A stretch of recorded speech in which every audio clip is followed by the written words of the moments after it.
Section 1. You will hear a woman phoning the secretary of a cycling club to find out about becoming a member. First, you have some time to look at questions 1 to 6.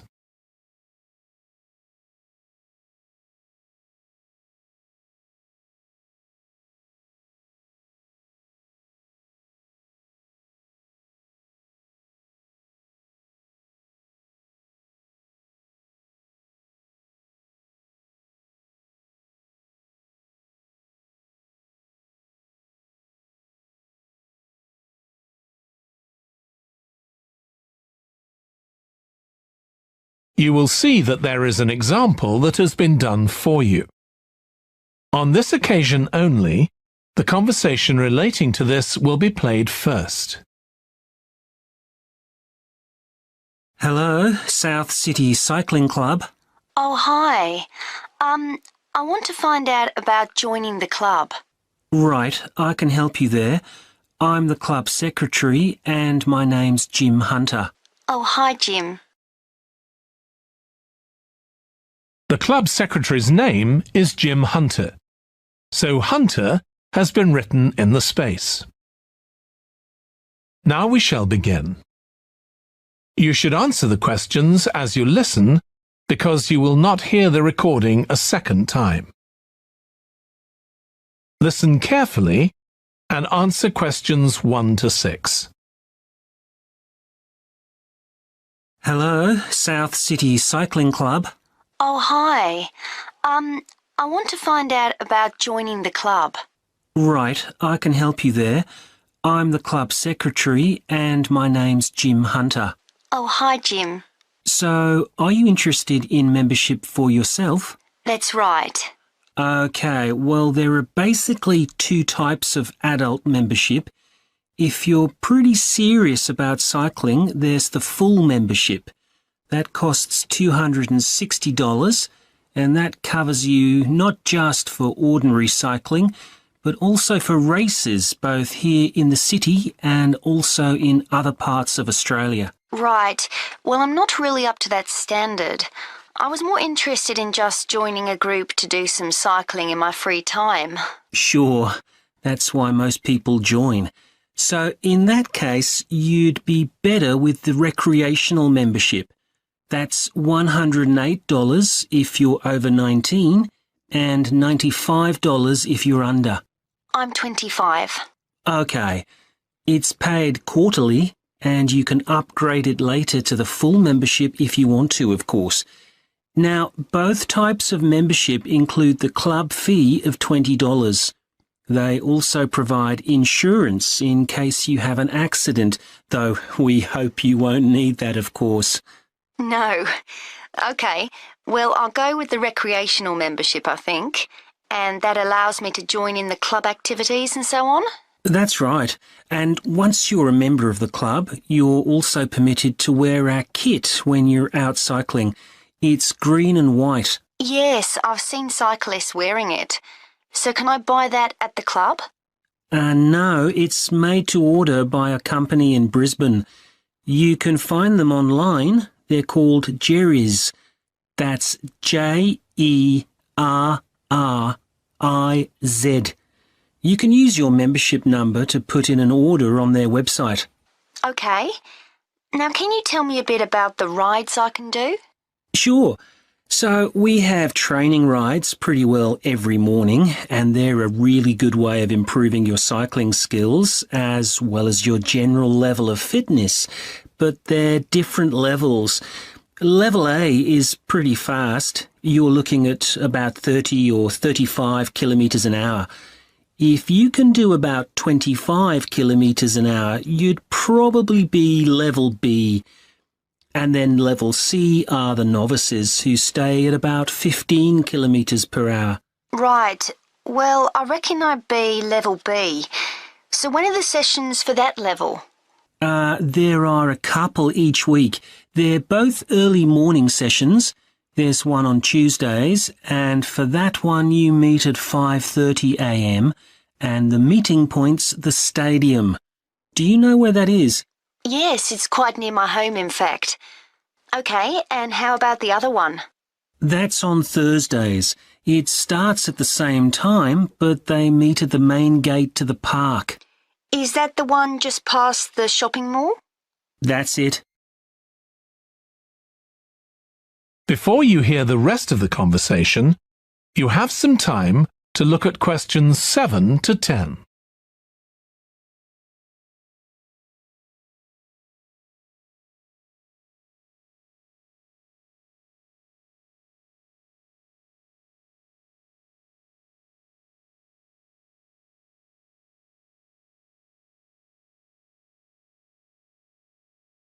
Now listen and answer questions 7 to 10. So how long are the rides? They're about an hour and a half, so if you have a job, it's easy to fit in before you go to work. And the members often go somewhere for coffee afterwards, so it's quite a social event. Okay, that sounds good. I've only just moved to the city, so I don't actually know many people yet. Well, it's a great way to meet people. And does each ride have a leader? Sometimes, but not always. But you don't really need one. The group members on the ride support one another anyway. How would we know where to go?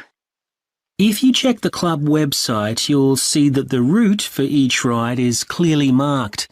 So you can just print that out and take it along with you. It's similar from one week to another, but it's not always exactly the same. And what do I need to bring? Well, bring a bottle of water and your phone. You shouldn't use it while you're cycling, but have it with you. Right. And in winter, it's well before sunrise when we set out, so you need to make sure your bike's got lights. That's okay. Well, thanks, Jim. I'd definitely like to join. So what's the best way of going about it? You can... That is the end of section 1. You now have half a minute to check your answers.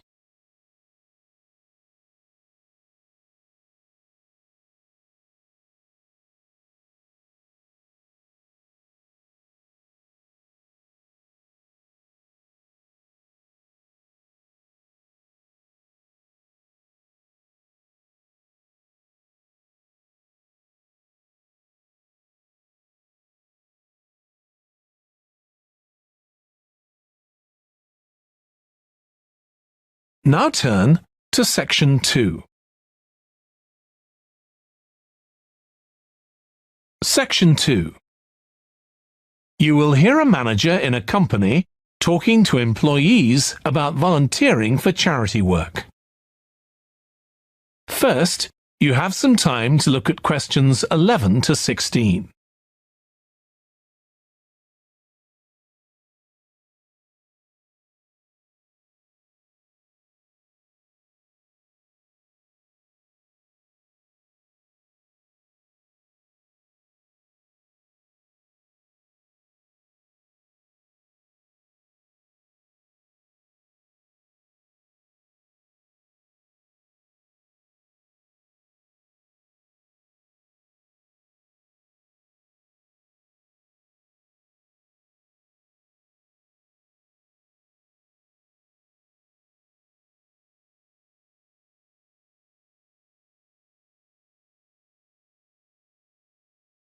Now listen carefully and answer questions 11 to 16.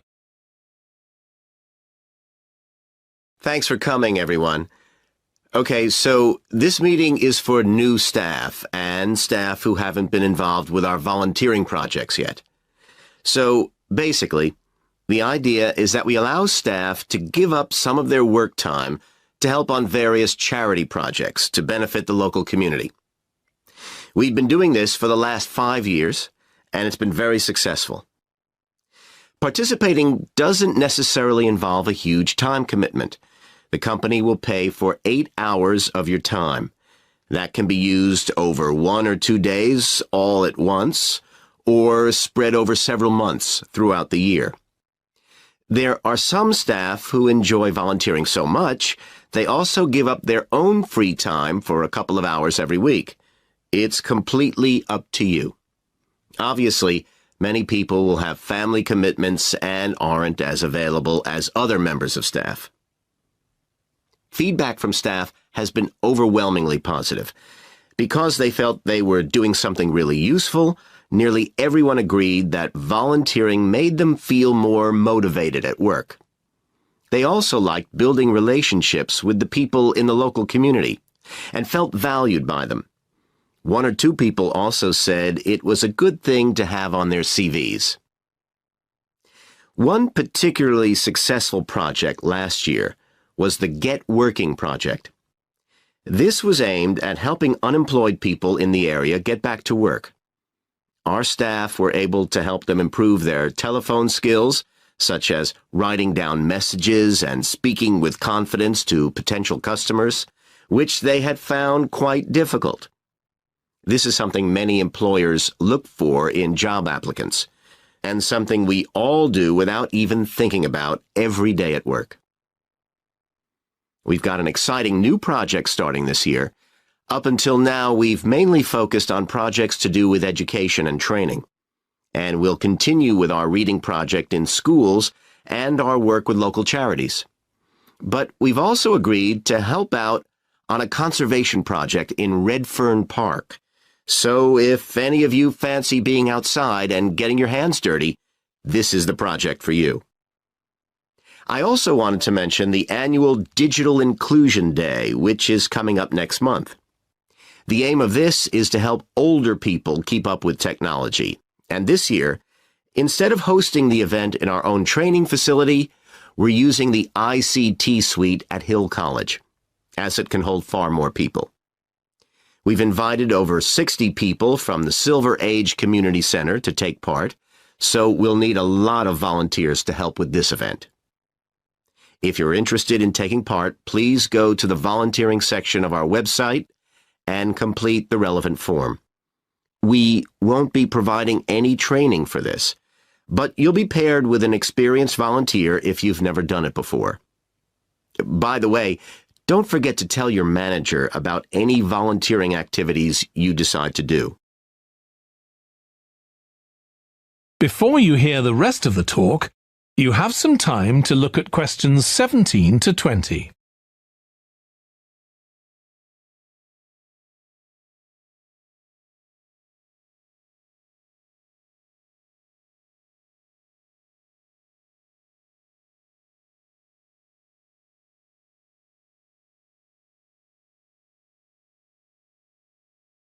Now listen and answer questions 17 to 20. The participants on the Digital Inclusion Day really benefited. The majority were in their 70s, though some were younger, and a few were even in their 90s. Quite a few owned both a computer and a mobile phone, but these tended to be outdated models. They generally knew how to do simple things like send texts, but weren't aware of recent developments in mobile phone technology. A few were keen to learn, but most were quite dismissive at first. They couldn't see the point of updating their skills. But that soon changed. The feedback was very positive. The really encouraging thing was that participants all said they felt much more confident about using social media to keep in touch with their grandchildren, who prefer this form of communication to phoning or sending emails. A lot of them also said playing online games would help them make new friends and keep their brains active. They weren't that impressed with being able to order their groceries online, as they liked going out to the shops, but some said it would come in handy if they were ill or the weather was really bad. One thing they asked about was using tablets for things like reading newspapers. Some people had been given tablets as presents, but had never used them. So that's something we'll make sure we include this time. That is the end of section 2. You now have half a minute to check your answers.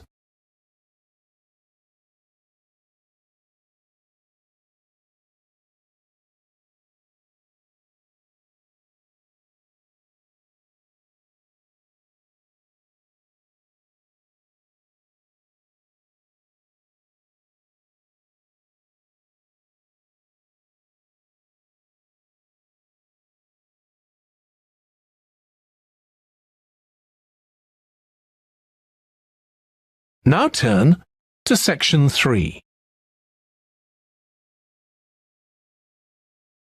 Section 3. You will hear a student called Russ consulting his tutor about a presentation he is preparing on nanotechnology, the study of materials on an extremely small scale. First, you have some time to look at questions 21 to 25.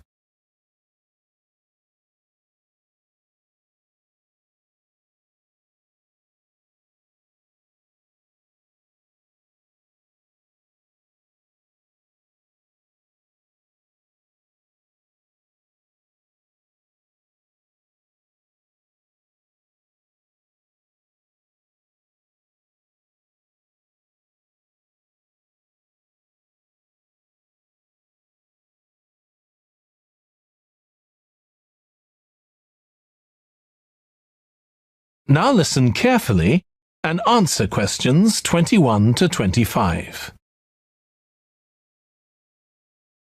Come in, Russ. Thank you. Now, you wanted to consult me about your class presentation on nanotechnology. You're due to give it next week, aren't you? That's right, and I'm really struggling. I chose the topic because I didn't know much about it and wanted to learn more, but now I've read so much about it, in a way there's too much to say. I could talk for much longer than the 20 minutes I've been allocated. Should I assume the other students don't know much and give them a kind of general introduction, or should I try and make them share my fascination with a particular aspect? You could do either, but you'll need to have it clear in your own mind. Then I think I'll give an overview. OK. Now, one way of approaching this is to work through developments in chronological order. Uh-huh. On the other hand, you could talk about the numerous ways that nanotechnology is being applied. You mean things like thin films on camera displays to make them water repellent and additives to make motorcycle helmets stronger and lighter? Exactly. Or another way would be to focus on its impact in one particular area, say medicine or space exploration. That would make it easier to focus. Perhaps I should do that. I think that would be a good idea. Right. How important is it to include slides in the presentation? They aren't essential by any means, and there's a danger of tailoring what you say to fit whatever slides you can find. While it can be good to include slides, you could end up spending too long looking for suitable ones. You might find it better to leave them out. I see. Another thing I was wondering about was how to start. I know presentations often begin with, first I'm going to talk about this, and then I'll talk about that. But I thought about asking the audience what they know about nanotechnology. That would be fine if you had an hour or two for the presentation, but you might find that you can't do anything with the answers you get, and it simply eats into the short time that's available. So maybe I should mention a particular way that nanotechnology is used to focus people's attention. That sounds sensible. What do you think I should do next? I really have to plan the presentation today and tomorrow. Well, initially, I think you should ignore all the notes you've made, take a small piece of paper and write a single short sentence that ties together the whole presentation. It can be something as simple as, nanotechnology is already improving our lives. Then start planning the content around that. You can always modify that sentence later if you need to. OK. Before you hear the rest of the discussion, you have some time to look at questions 26 to 30.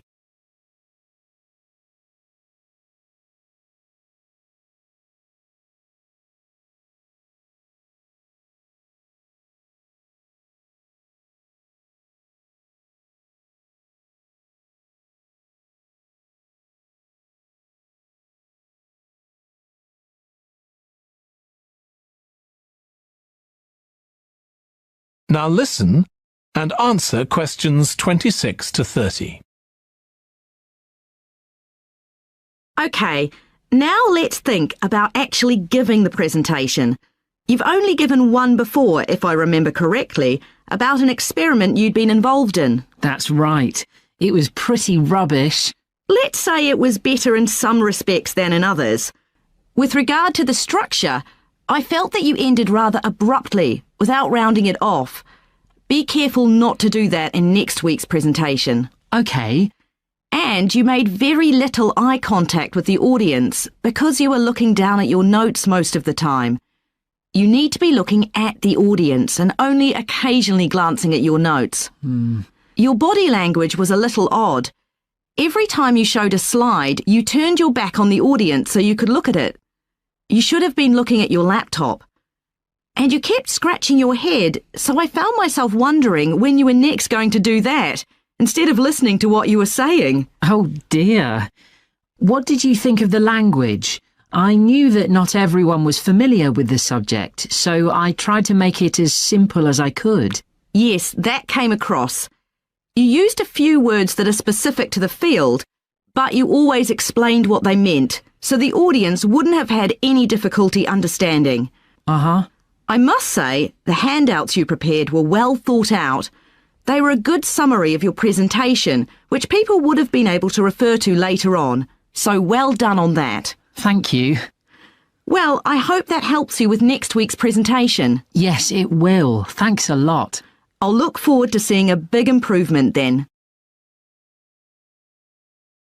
That is the end of section 3.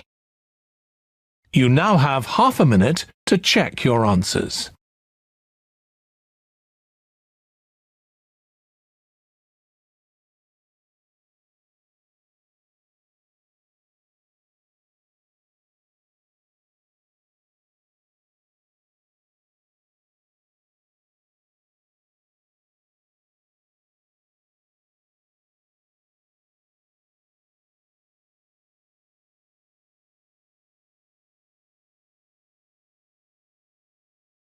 Now turn to section 4. Section 4. You will hear a lecturer in psychology talking about a type of memory. First, you have some time to look at questions 31 to 40.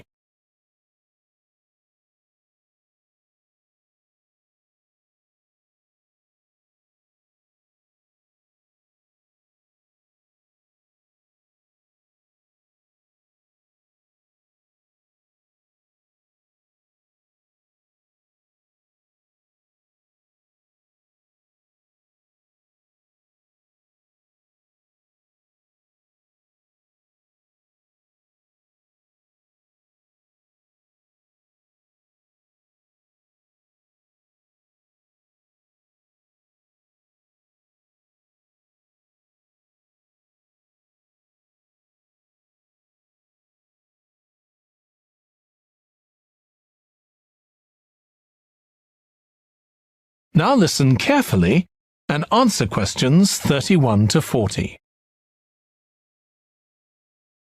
Today, we'll be continuing the series of lectures on memory by focusing on what is called episodic memory and what can happen if this is not working properly. Episodic memory refers to the memory of an event or episode. Episodic memories allow us to mentally travel back in time to an event from the past. Episodic memories include various details about these events. For example, when an event happened and other information such as the location. To help understand this concept, try to remember the last time you ate dinner at a restaurant. The ability to remember where you ate, who you were with, and the items you ordered are all features of an episodic memory. Episodic memory is distinct from another type of memory called semantic memory. This is the type of factual memory that we have in common with everyone else. That is your general knowledge of the world. To build upon a previous example, remembering where you parked your car is an example of episodic memory, but your understanding of what a car is and how an engine works are examples of semantic memory. Unlike episodic memory, semantic memory isn't dependent on recalling personal experiences. Episodic memory can be thought of as a process with several different steps of memory processing, encoding, consolidation, and retrieval. The initial step is called encoding. This involves the process of receiving and registering information which is necessary for creating memories of information or events that you experience. The degree to which you can successfully encode information depends on the level of attention you give to an event while it's actually happening. Being distracted can make effective encoding very difficult. Encoding of episodic memories is also influenced by how you process the event. For example, if you were introduced to someone called Charlie, you might make the connection that your uncle has the same name. Future recollection of Charlie's name is much easier if you have a strategy to help you encode it. Memory consolidation, the next step in forming an episodic memory, is the process by which memories of encoded information are strengthened, stabilized, and stored to facilitate later retrieval. Consolidation is most effective when the information being stored can be linked to an existing network of information. Consolidation makes it possible for you to store memories for later retrieval indefinitely. Forming strong memories depends on the frequency with which you try to retrieve them. Memories can fade or become harder to retrieve if they aren't used very often. The last step in forming episodic memories is called retrieval, which is the conscious recollection of encoded information. Retrieving information from episodic memory depends upon semantic, olfactory, auditory, and visual factors. These help episodic memory retrieval by acting as a prompt. For example, when recalling where you parked your car, you may use the colour of a sign close to where you parked. You actually have to mentally travel back to the moment you parked.